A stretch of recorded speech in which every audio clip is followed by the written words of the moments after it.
Hi, hello. Welcome to another episode of Isaiah's Newsstand. It's your host, Isaiah Edwards. The date is May 16th, 2023. Hopefully, this episode finds you well, in good spirits, and high hopes. As for me, I'm doing pretty good, feeling great.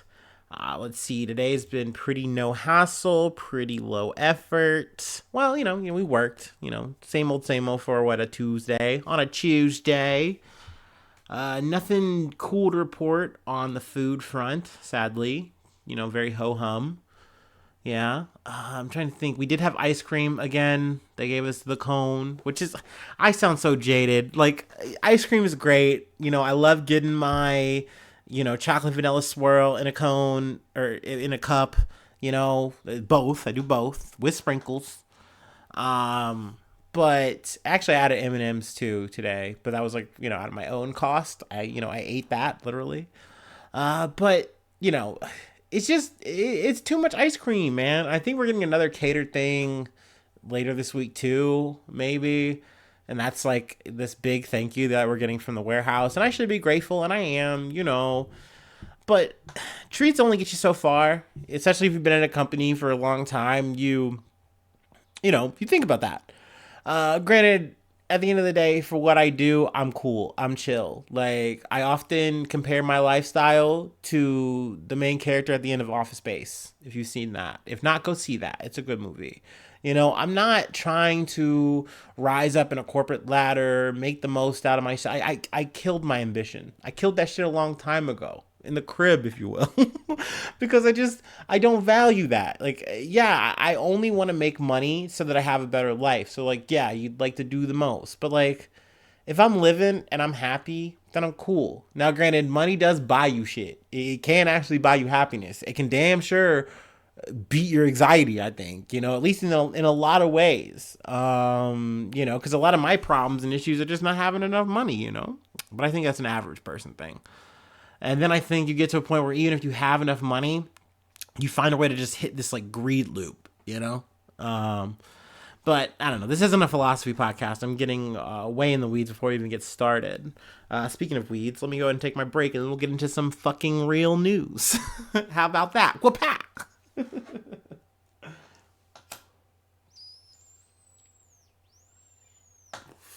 Ooh, I don't like that it's whistling.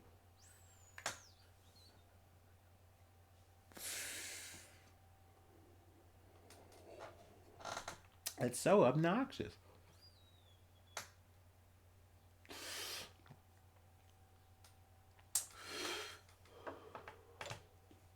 Whoa, yeah.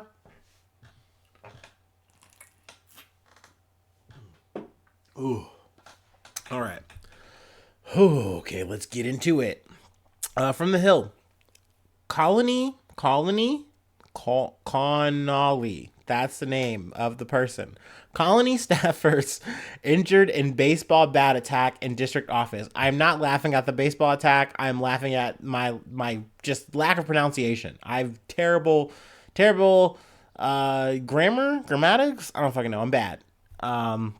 Let's see, but two staffers for Representative Jerry Connolly, a Democratic representative for Virginia, were hospitalized Monday after a man entered the congressman's district office in Fairfax, Virginia, and assaulted them with a metal bat, underscoring the threats faced by lawmakers amid extreme political polarization in the U.S.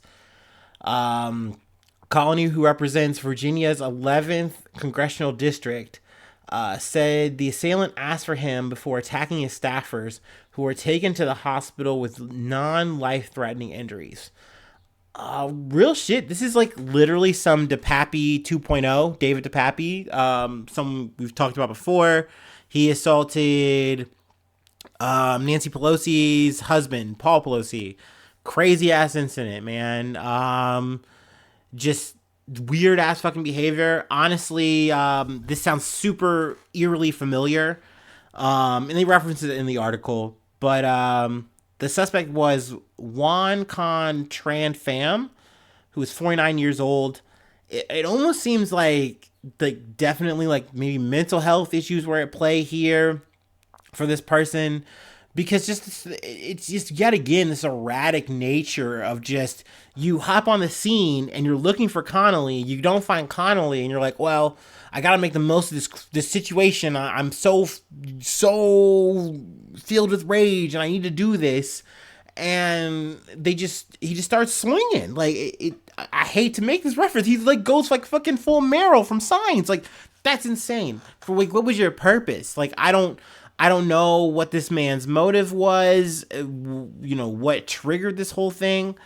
But he does face one count of aggravated malicious wounding and one count of malicious wounding. So glad no one was like, hurt, at least in the sense of like life threatening kind of shit. But this is eerie. It's scary. And I mean, don't get me wrong. I want to see my congressmen and women do something in office. I want to see positive, real change and shit. But I'm not telling motherfuckers to go take out motherfuckers. You know what I mean? That's crazy. Also, this is not that, by the way. This is some like, I don't know. I feel like this is probably like once more comes out from this, if there is anything to really glean, it's probably gonna be some QAnon shit. Maybe I'm wrong, but I don't know, man. It's weird this is coming more common. I know we covered another situation with a representative who they were attacked in their hotel, or not hotel, I'm sorry, apartment, in like their elevator or whatever. Now, granted, I don't think that was like political, but just all the same, I mean, it's just crazy the times we're living in, Then again, I know there was a time where people were like dueling in the streets like congressmen and shit, and then they got like shot. So I don't know. I'm on a bit of a tangent here, and there's more to be said here that they have in the article. I'm not going to dwell on it though. But if there is more like key details that come out in terms of like, fam, and then also, coming trial, yada, yada, yada, whatever, we'll be there to cover that. Of course. But yeah, crazy ass fucking shit, man. Peanut butter and jelly with a baseball bat. From NPR News. Vice Media, once worth $5.7 billion, files for bankruptcy. Vice Media, the edgy media startup known for its provocative visual storytelling and punchy, explicit voice, filed for Chapter 11 bankruptcy early Monday. Honestly, same. Look, it's a struggle out here, all right? And I'm not ashamed to admit it. I'm an American who's gone through it, all right? All right, I've come through the mud.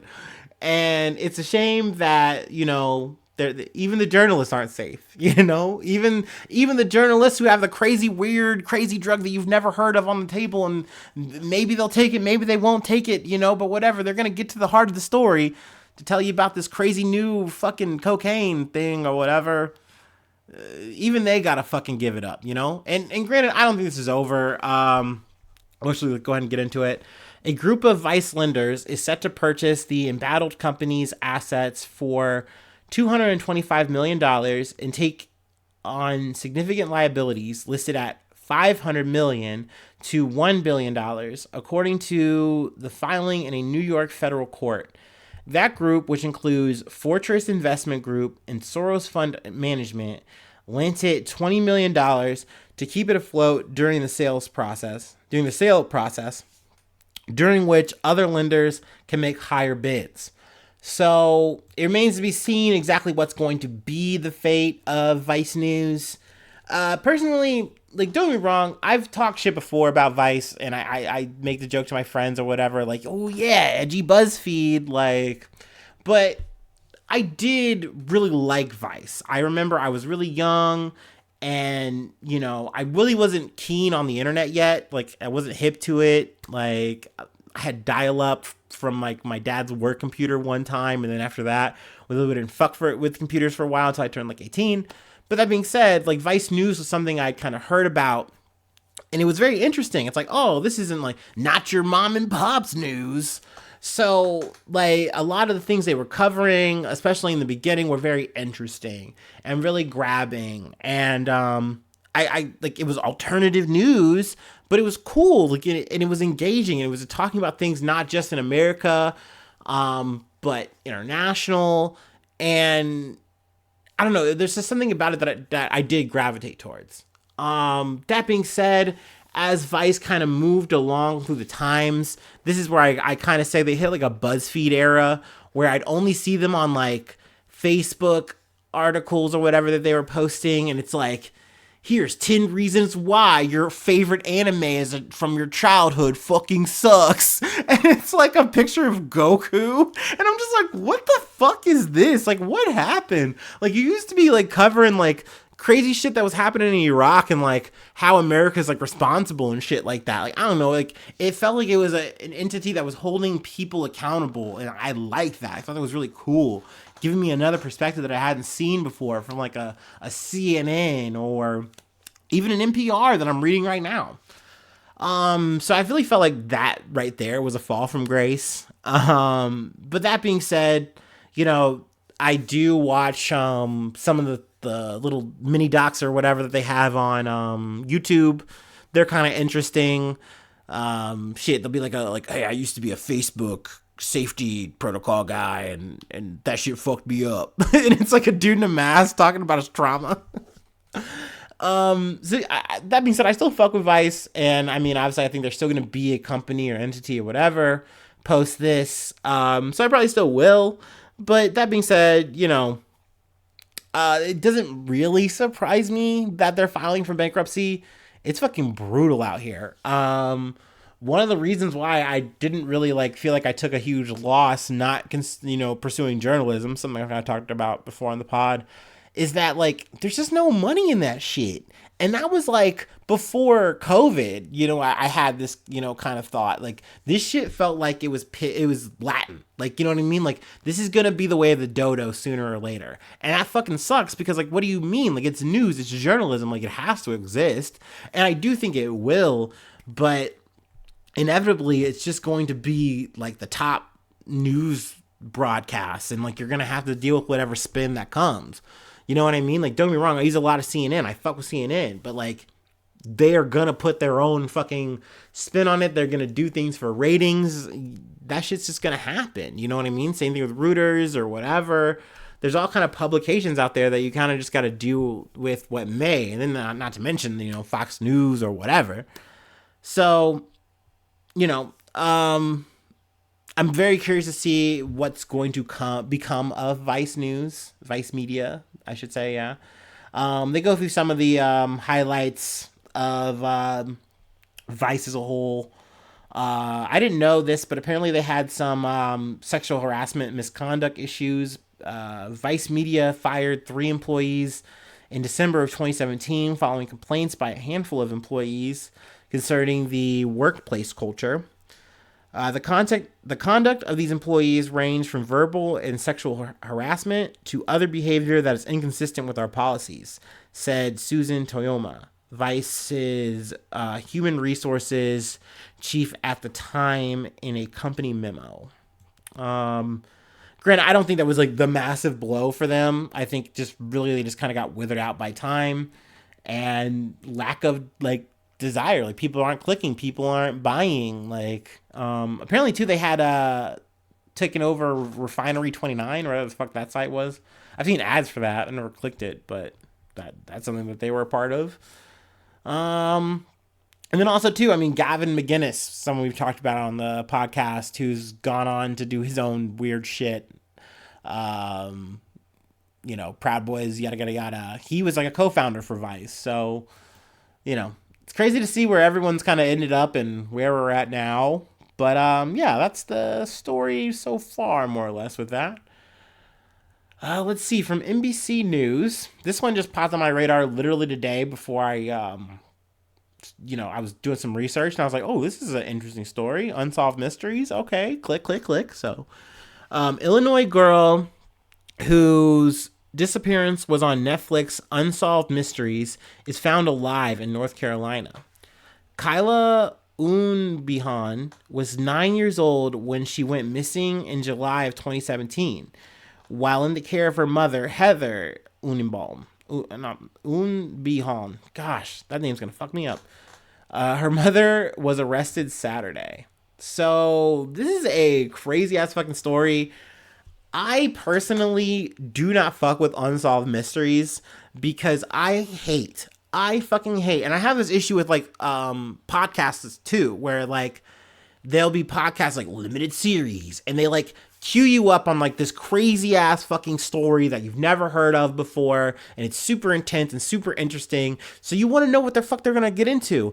And I tell you what, at least 8 out of 10 times it is an unsolved thing. So like they cue you up, the first episode's telling you this whole story, what they know, yada yada yada, what's about to go down, and then guess what, they don't know, though. They don't know how this is going to end. This crazy mythical moment happening or whatever. They don't actually have the conclusion. So I don't fuck with that. Like, okay, so Unsolved Mysteries, it's a cool ass fucking show, very engaging, but that shit will make me like scratch into myself because I need the answers. I need it to be solved. And they're literally telling you at the beginning it's unsolved. So, but here we are, of May of, 2023, solving a fucking mystery. We're fucking putting a period on a sentence. So this is cool. But Kayla Umbihan, who turned 15 in January, was 9 years old when she went missing in 2017 while in the care of her mother. I'm rereading that. Sorry. But Umbihan, who's 40 years old now, was arrested in Asheville, North Carolina, on a fugitive charge, and an arrest report states she's expected to be extradited in Illinois. Let's see. A police spokesman, goodness gracious, I cannot talk. A police spokesman said a woman at Plato's Closet in Asheville recognized Umbihan from published media about the case and contacted the authorities. An employee who answered the phone at the store on Tuesday declined to comment an NBC News request. So that's a shame. I'm overjoyed that Kayla is home safe. I want to thank South Elgin Police Department, the National Center for Missing and Exploited Children, and all the law enforcement agencies who assisted with her case. That was Kyla's father, Ryan Iskarica.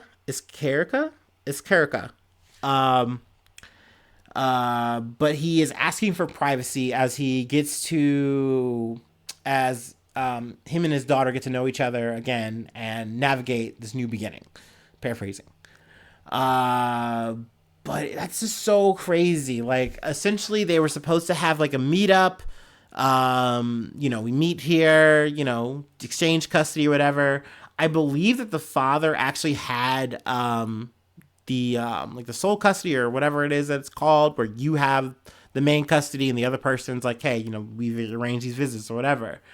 And he was supposed to meet with Heather on July 5th of 2017, but his ex-wife and the daughter never showed. And he immediately filed the missing persons report. And let's see. According to police interviews, Heather Umbihan was last seen packing her belongings on the roof of her car. Family members indicated that she went on a camping trip to an unknown location in Wisconsin and was expected to return for the meetup with Iskarica. But she never returned. That's really fucked up. Like, I couldn't imagine how devastating that would be. It's wow. But cool that, it took 6 fucking years, but, this has at least been resolved. At least, there's some closure here. A father has been reunited with his daughter. Granted, I couldn't imagine being the daughter in this situation. It's your mom. It's not like you want to be separated from your mom, but now your mom's taking you away from your father. Like, oh my gosh, like, that's wild. Like, this is literally a whole podcast right here. You know what I mean? And I just wanted to kind of put my toe in here and just talk about it. I don't know. So yeah, like I said, that's the covers we got for today. There's one more thing. Gonna take my classic break, and then we'll close it out.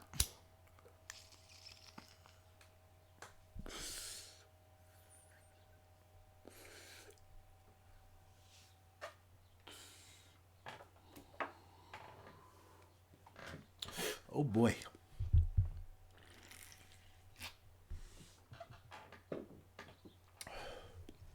All right. From NBC News. Nigerian chef cooks nonstop for 100 hours to set new world record. Excuse me. Hilda Baci dished up dozens of Nigerian delicacies ranging from soups to stews and various proteins, and of course, jollof rice. This is a really sweet ass story. I actually caught this on the BBC News when they were talking about it. She initially set to beat the Guinness World Book of World Record. It was 87 hours and 45 minutes. That was set by Lata Tandon, who is an Indian chef, in 2019. I believe she got to about 95, 96 hours, and she's like, you know what? I can keep this up another 4 hours. So she's like, I already hit this record. I'm good, but I want to make it something like just a nice 100 number, 3 digits. I believe the way that it was set up, let me see if I can get it.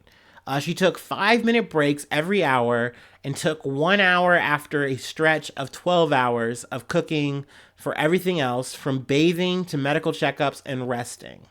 So it's within this set amount of guidelines. Now, granted, Guinness says they have to review the footage before they say, "Hey, officially, you've got the record." I'm hoping that that's going to be totally on the level. Super cool. If not, then we'll have a sad update. But I love this story. I think it's so awesome. It's really cool to put your country on the map. It's just awesome. Like just seeing someone just be boss in the kitchen and cooking all these dishes, and then also that so many people got to come and support. And even get to eat the food that she made, which is just like, I'm just such a fatty. Like oh my gosh, I couldn't imagine. I would just be, I'd be a hog in heaven. So super cool to see someone do their thing, get some recognition for it. And I hope it just leads to more avenues and pathways. Because like, it's hard when you're a person of color, not to mention you're a woman. There's just so much stacked against you. So, I think putting yourself on the map like this, it's really with a bullet. You know what I mean? To say, hey, look, I'm worth it. I'm worth all this time. I'm worth all this effort. Like, to think otherwise, you'd be crazy. Look what I just did. Look what I just did for fun. And that's the thing, too. It's not just that she just did it. This wasn't like, it didn't look like Hell's Kitchen or anything like she made it look good. She made it look fun. She was dancing, having a good ass time. Like, I fucking love it. I just flowers.